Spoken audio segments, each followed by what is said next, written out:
Good morning mga palangga. So, yung oras dito is malapit ng mag 12 o'clock actually. Pero it's still a good morning, 'di ba? Still consider as morning. So, lalabas tayo. Ako lang yung lalabas kasi mag-grocery ako. Hindi makakasama si Mr. Kasi meron siyang hinihintay na delivery and meron din akong kukunin sa chemist dito. So, it's been a while na din na hindi ko to nagagamit tong sasakyan na to. So, kailangan nating gamitin to kasi parang tumutunog na.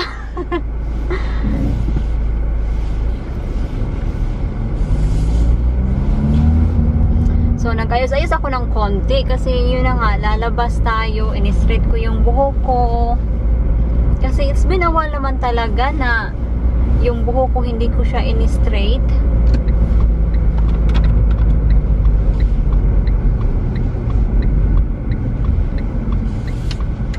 Ayop, hindi busy yung town. And hindi ako mahirapang mag-parking kasi alam niyo naman ako, hindi ako sanay mag-parking sa mga grocery store na parking.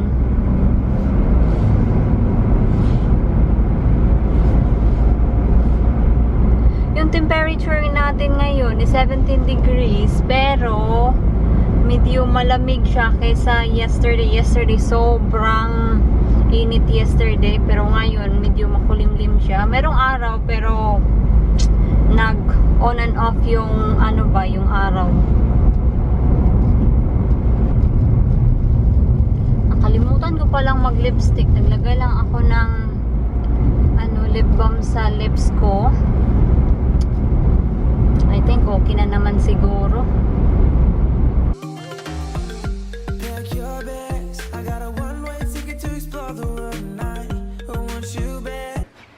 Nandito na tayo sa bahay at pasensyahan nyo na mga palangga, hindi na talaga ako nakapag-vlog kasi alam nyo ba, advantage talaga yung palagi kang nagdadrive.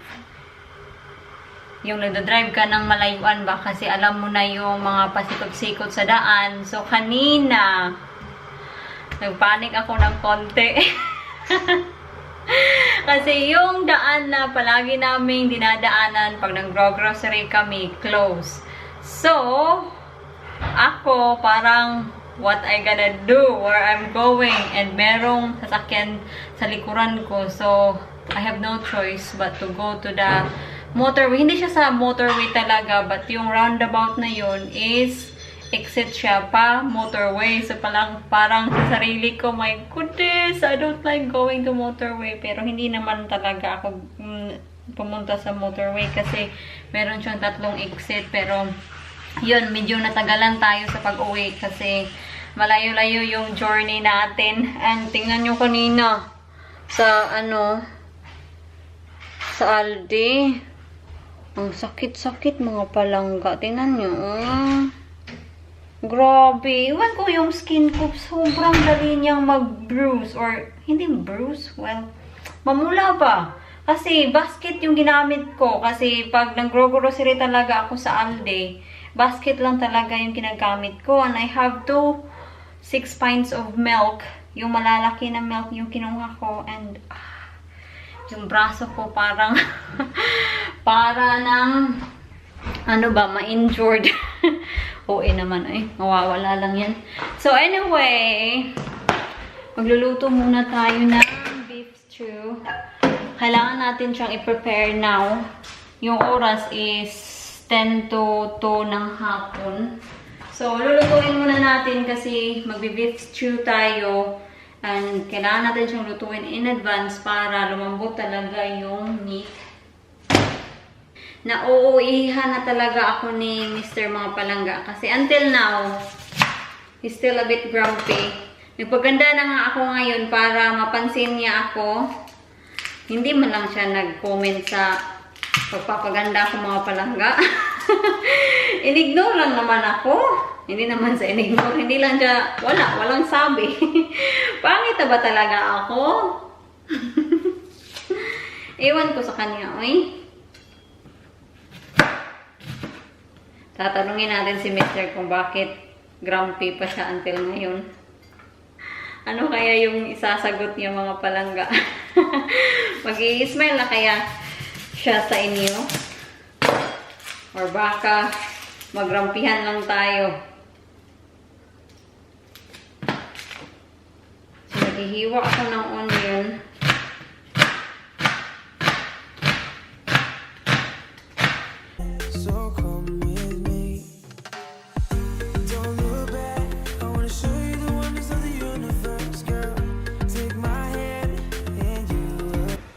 Hello, Phoebe. Hello, girl.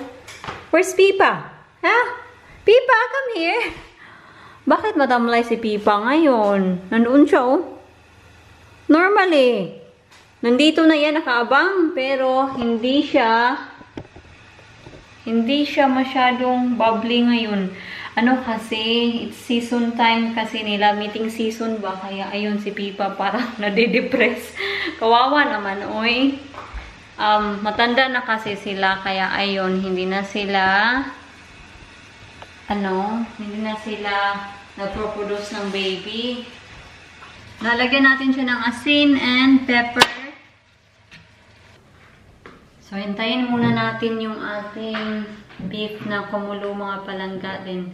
Once na kumulo na yung beef, hinaan natin yung apoy and then pupunta tayo sa workshop para tanungin natin si Mr. kung bakit until now grumpy pa din siya, but be ready mga palangga kung mag-grumpy kayo. Ewan ko lang sa tao na yan, oy. Anyway, sa mga tao palang nagtataka or nakapansin kung most of the time, pag nagluluto ako, hindi ako nag-garlic. May rason ako kung bakit hindi ako nag-garlic. Ever since I could remember, mahilig na talaga ako sa garlic. Yung ate ko, pag nagluluto sila, naglalagay sila ng maraming garlic. At it doesn't bother me at all. Pero, hindi siya last year, napansin ko. 2018 ata iyon, napansin ko na pag nag-garlic ako naman talaga, pag nagluluto ako ng mga Filipino food, madami talaga akong garlic na nilalagay. Sobrang hilig ko sa garlic.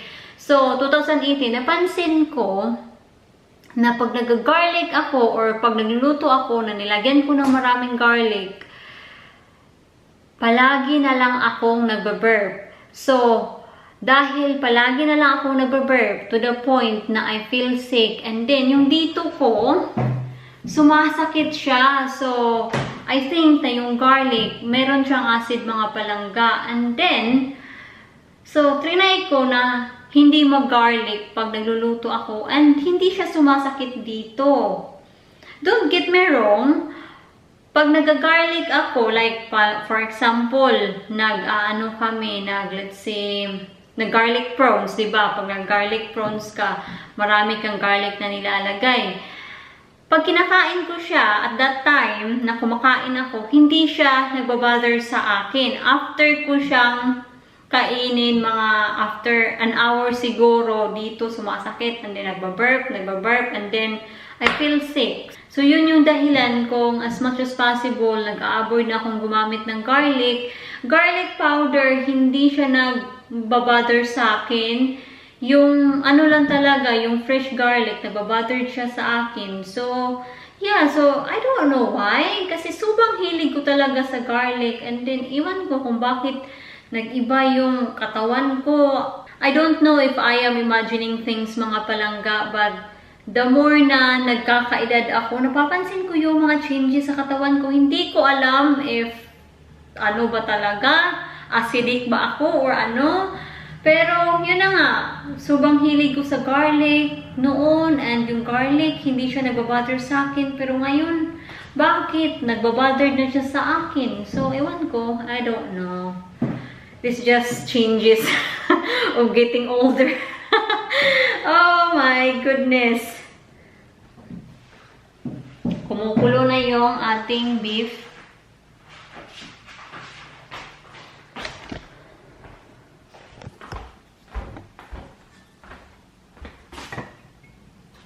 Mainit siya. Yan, kumukulo na.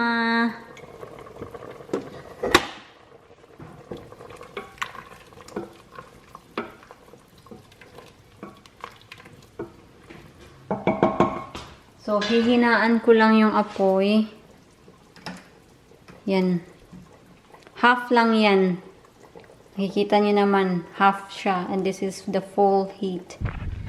Kanina, nung nag-drive tayo, medyo makulimlim and medyo gray yung sky ba. Pero ngayon, nag-clear up na siya. So, be ready mga palangga. Papunta na tayo sa workshop. Or I don't know if tatanungin ko ba. Are you gonna ask Daddy why he's grumpy, huh? He's busy. What are you doing? Cleaning this off because I've had it in that once and I have to take it off because it damages it, isn't it?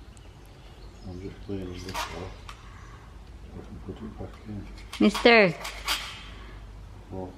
people wants to know why you're still grumpy. I'm not going to. Kailangan ni Mr. ng super glue mga palangga. And natandaan ko na bumili kami ng super glue pero hindi ko alam kung kailan yun. And hindi ko din alam kung saan ko siya nilagay. Kasi yung super glue is something na hindi ko siya palaging ginagamit. Kasi pag nag-DIY ako, yung palagi kong ginagamit is yung glue gun ba. Hindi ako sure talaga kung meron kami. Pero yun nga, naalala ko na bumili kami. Tingnan natin dito. I'll have a look upstairs to see if I got... Kinit ko siya. And tingnan nyo mga palangga. You've been in here, no? Honey, it says here that it is good for frost. So why our grapes is dying? Can you tell me? What? Look in here. I've looked in there. I found it. I found it. It's here. I need to try and film it. Oh, come on. No. Give me a kiss first. No. No, no glue gun din. No. Okay. No super glue din. Okay. I wonder if I should warm that up to straighten it. There you go. Sounds good. Since you don't want... Is it open? No. No. Oh, I think it's open. I think we've opened it.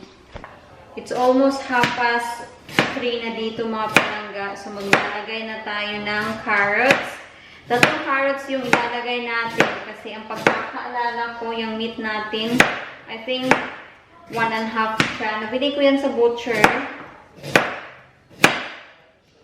So damihan ko na lang ng carrots. Kasi madami-dami din yung meat natin para yung matira. Kakainin natin for tomorrow. Hindi ko na siya hinati kasi yun na nga yung plano ko para easy na tomorrow. Hindi na ako magluto. Iinitin na lang.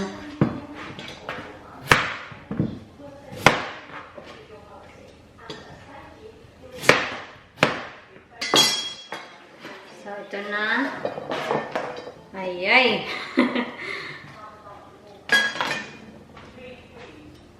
Sa mga tao pa lang nagtatanong, I think last vlog ko ata. Last time na nagluto ako, pinahawakan ko yung dito. Actually, yung kaldero at that time, hindi siya mainit. Kasi napansin ko, sandali na, nakita ko sa inyo. Napansin ko, pag yung heating natin, hindi natin siya turn on into full mode. Ito yung full mode, 'di ba? Ito yung ano lang, parang half niya. So, hindi siya mainit pag hindi mo siya tinorn on into full. Medyo mainit siya kasi kanina, 'di ba, tinorn on natin into full mode siya kanina. Nahahawakan siya ngayon, like that. Pero, medyo mainit talaga. Yan. So, 10 to 4 na dito. And, lalagyan natin ng gravy powder yung ating beef para lumapot. Hindi ko pa siya natitikman mga palangga.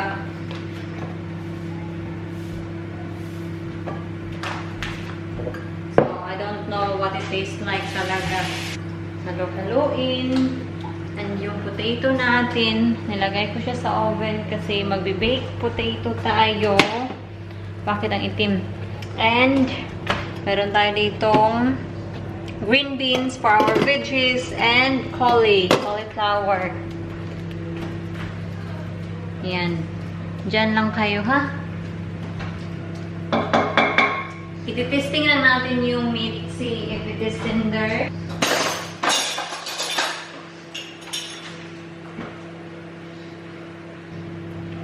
Ito.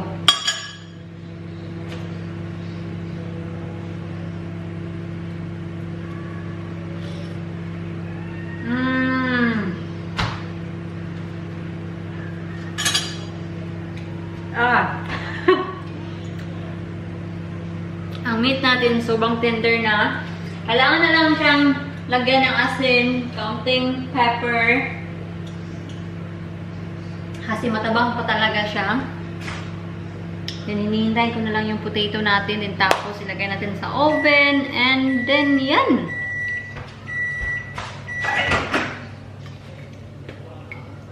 So, ito na siya.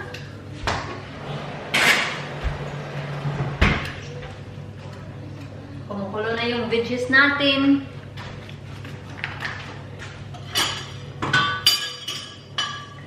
So, maglalagay ako ng asin. So, sinasabi ko, tansya-tansya na lang.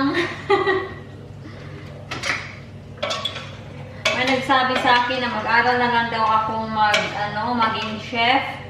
So, naku, baka mabagsak ako dahil hindi ko mini-measure yung mga ingredients. At hindi talaga ako pumapalo sa steps mga palangga.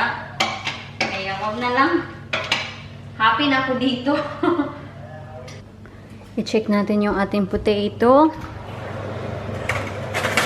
Looking good. Starting to be brown. Yung ating... Wow! Tingnan nyo yan. Oh, it smells so good mga palangga. Kung naaamoy nyo lang, sus, nako, magugutom talaga kayo. Totoo. Sobrang sarap ng amoy. Hindi ko alam kung sino yung nag-comment sa akin na itry ko daw yung exotic juice ng Tesco. So, kanina, nag-grocery ako and nakita ko siya. Ito. Ito siguro yung exotic na juice na sinasabi niya. So nakikita ko sa picture, meron siyang ano yan? Nakalimutan ko yung pangalan. Basta, yan. May pineapple, may banana dyan, may apple, may mango, ano pa ba? May orange, ano tong, may pagka-purple dyan. Basta yan. So, ano kaya ang lasa nito? Kasi exotic juice. So, yeah. Excited akong itry. Pero, first, kailangan nating talaga, from here, dito. So, meron pa tayong apple and mango juice dito na hindi gusto ni Mr. Meron pa tayong pineapple. Ito, na-open na to. Ito, hindi siya na-open pa. So, kailangan ko muna tong ubusin and ito bago nito. Yan. So, kailangan talaga. Ready na yung ating tea. Ito ang aga ng tea natin ngayon. 4:15 pa siya. Mister! It's ready.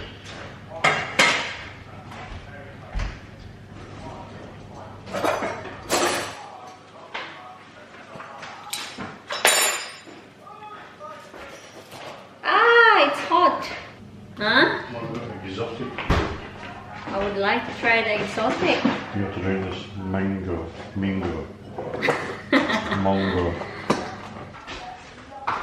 Can I have a big spoon, please?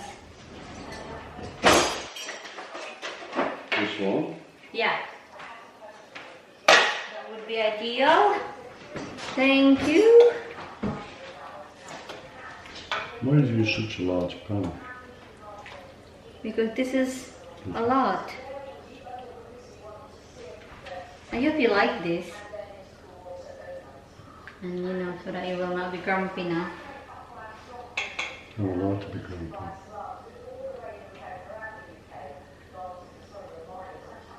Why don't you just dig in and just chuck it on the plate and be done with it? Instead of anyway, that's one piece of carrot too many. Why do you turn spoon another way when you put it on? Honey, I'm left-handed. Can you not? Doesn't stop you rotating that way, does it? Well, I like going that way. Do you want more juice? Do you want more? Han? Yeah, chuck it on and I'll do. Come on, they need to see. Oh, let's see.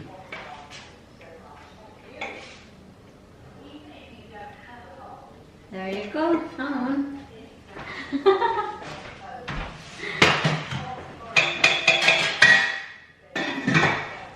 So, ito na siya. Ito na yung finished product. Why did you put salt? I like salt in my vegetable. Look at your face. Go through that there. Nothing. So, ito na siya mga palangga. It smells so good. Oh, Yan. proof of being the taste. Hold it. Come on, let's go. Let's go. So, kain muna kami, ha? Later. Can you scrape it, please? So, meron pa tayong leftover. Just go.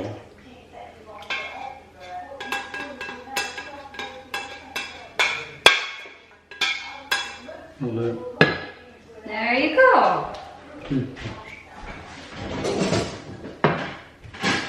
So, ito siya mga palangga. You can have this for tomorrow, mister. I want to have an ice cream for my pudding.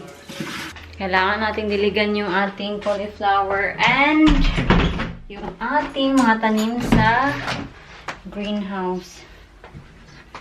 Ewan ko kung bakit nakahood ako. Trip ko lang. Aww. Hello, Phoebe. Hello, girls. Do you want some treat? Do you want some treat, huh? Do you want some treat? Do you want some treat? No? You don't want some treat? Are you gonna have the hose pipe or just use a watering can? Well, for them, I'll just use the watering can. Right, si Mr. yung magdidilig ng mga halaman dito at nidiligan ko yung ating cauliflower. Can I have some water, please? It's bursting this thing. It's really frost very, you know. But just let me just do this. Okay. Tingnan nyo yung... Yeah, plenty. Tingnan nyo yung leek natin. Nabibigatan na siya sa kanyang flowers. Honey, you need to turn it off.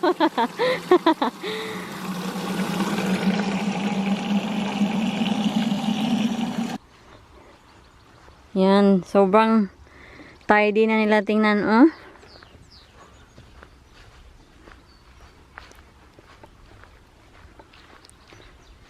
Wow, buti na lang yung ating cauliflower. Hindi naman sila matamlay tingnan. Tingnan nyo yan. Yan. Nag-i-expect ako na matamlay sa tingnan ngayon kasi mainit ngayon, 17 degrees. Pero they look happy.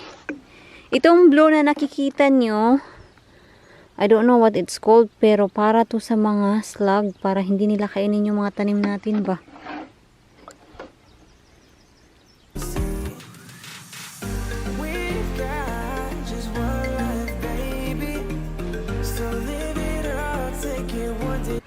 I can see some apples. Yan.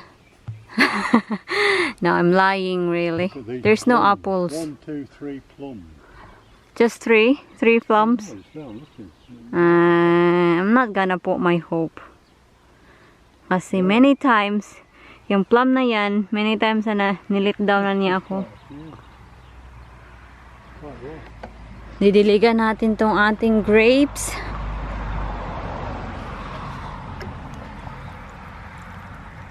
Yan. Is any life coming back out of it? No, I don't know. It will take some time. Just leave it alone. Because it's quite clearly says on the leaflet that it's okay for frost. So it might come alive. I can tell it's alright for frost. It's dead. I think we will have an apple this year, mga palangga. I think. I'm not sure, but I'm crossing my fingers.